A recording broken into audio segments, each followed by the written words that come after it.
The day started like any other. People were busy with their lives, going to work, rushing through traffic, checking their phones, and worrying about small everyday things.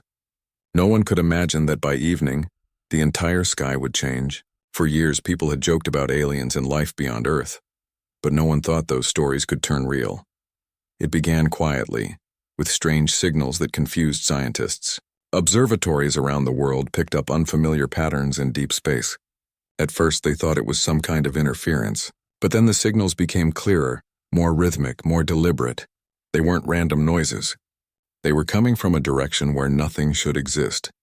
Within hours, telescopes spotted massive objects moving toward Earth, dozens of them aligned perfectly, closing in with frightening speed. Governments tried to keep it secret, but news leaked fast. Videos appeared online showing glowing dots in the night sky. Social media exploded with fear and theories. Some said it was an asteroid cluster. Others believed it was a global military test. But the truth was far stranger and far more dangerous. By the next morning, the sky over several countries had changed. Bright streaks appeared high above the clouds, silent but visible even in daylight. They weren't meteors, they were ships. Enormous, metallic, shaped like floating cities. They moved in perfect formation, covering the planet's orbit. The world's space agencies confirmed it at the same time. The Earth had been surrounded. Panic followed. People left their homes, crowding streets and stores. Governments sent urgent messages asking citizens to stay calm, but the voices of news anchors trembled as they spoke. Everyone looked to the sky, trying to make sense of what they saw. Then, all at once, everything went silent. Radios stopped. TV screens froze. Even mobile networks went dark. For a few seconds, the world held its breath. Then a deep, distorted voice filled the airwaves. It didn't come from any single source, it came from everywhere at once. The voice spoke in a language no one had heard before, but somehow, everyone understood it. It wasn't speech, it was something deeper, resonating directly in the human mind. The message was simple and cold. This world is now under the control of the Dravok Empire. Surrender and live. Resist and be erased. The moment ended and silence returned. For the first time in history, all of humanity felt the same emotion. Fear. The Dravok Empire had traveled across galaxies, conquering every planet in its path. To them, Earth looked weak. They saw no planetary shields, no energy weapons, no space fleets. Just a world still fighting over borders and politics. From their perspective, this invasion was nothing more than a routine conquest. High above, their fleet floated quietly in orbit, hundreds of ships gleaming against the sun. Inside the command vessel, alien officers analyzed the planet's data.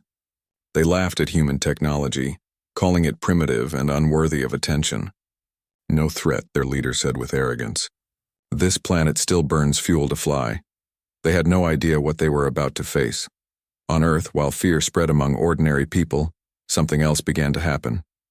Deep inside underground facilities hidden beneath mountains, deserts, and oceans, lights turned on. People in uniforms rushed through long metallic corridors. Encrypted messages passed silently between satellites and command centers. Humanity had a plan, one that only a few knew about. For decades, after strange objects were found in remote places and unexplained crashes were covered up, a secret global alliance had been formed. The public never knew about it. The world's brightest scientists and strategists had been working together in silence, preparing for the possibility that Earth might one day face an enemy from the stars. They had no idea when that day would come, but they knew it would. Now that day had arrived. In every major country, emergency councils came alive. Leaders who once argued over politics suddenly spoke with one voice. No one cared about differences anymore, only survival. For the first time in human history, the entire world moved as one. In underground command rooms, people watched as alien ships positioned themselves above major cities. Their shadows darkened the clouds. Every country received the same message from the invaders: submit or be destroyed. But Earth didn't reply. Instead, strange patterns appeared on screens across military bases. Power grids around the world began to flicker. Then, a message replaced every broadcast, every device, every television and radio frequency. The message wasn't from the aliens, it was from humanity itself. A calm voice spoke. This is Earth Command. All civilians remain indoors. Global defense protocol is now active. And then, just like that, everything went dark again. The Dravok ship scanned the planet, trying to understand what had happened. They detected no counterattack, no weapons, no fleets. Their scanners showed no sign of planetary shields. To them, it seemed like Earth had given up. Their leader smirked and ordered the first strike. A massive energy beam formed beneath the lead ship, aimed directly at a large coastal city. It glowed brighter and brighter until it looked like a second sun. The aliens expected the city to vanish within seconds, but when the beam fired, something unexpected happened. The moment it touched the atmosphere, it dissolved, vanished like smoke in the wind. The Dravok officers shouted in confusion. Their sensors showed nothing unusual, but the weapon had failed completely. They tried again, increasing power. The result was the same. The energy simply disappeared. Down below, the people in that city saw a flash in the sky but heard nothing. They didn't know that above them, a powerful alien fleet had just discovered that Earth's defenses were far from what they thought. In a quiet room beneath a mountain, a woman wearing a headset smiled faintly. "Aegis layer holding steady," she said. Phase 1 successful. Around her, dozens of operators worked in silence.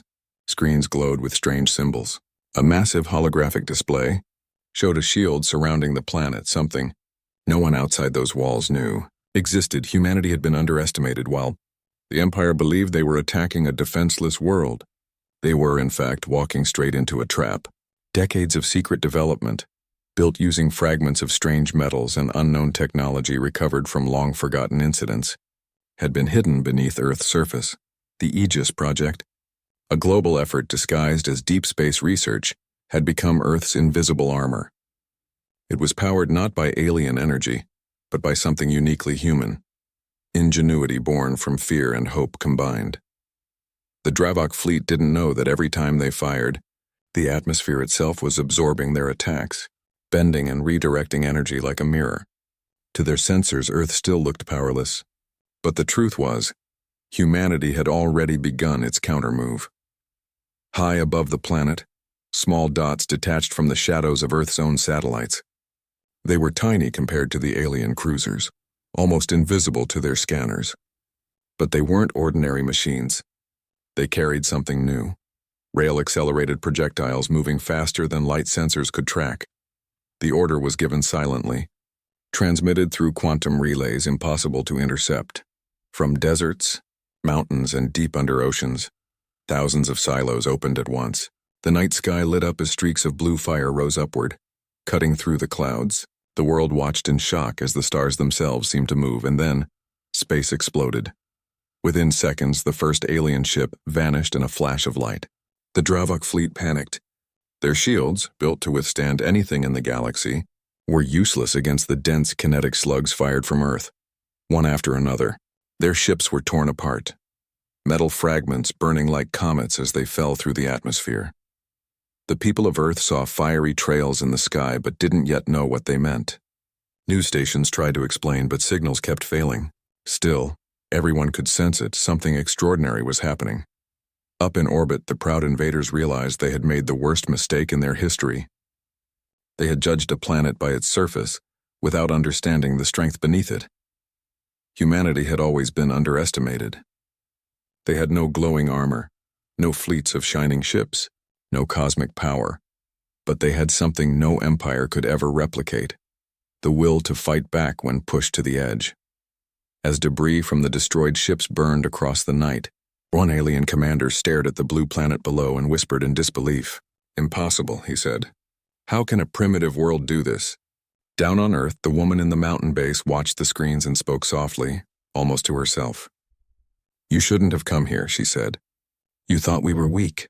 You were wrong." Outside, the sky shimmered with the falling remains of what was once an unbeatable fleet. People looked up, amazed, not knowing they were witnessing the beginning of something that would change history forever. For the first time, the universe had discovered what it truly meant to challenge Earth.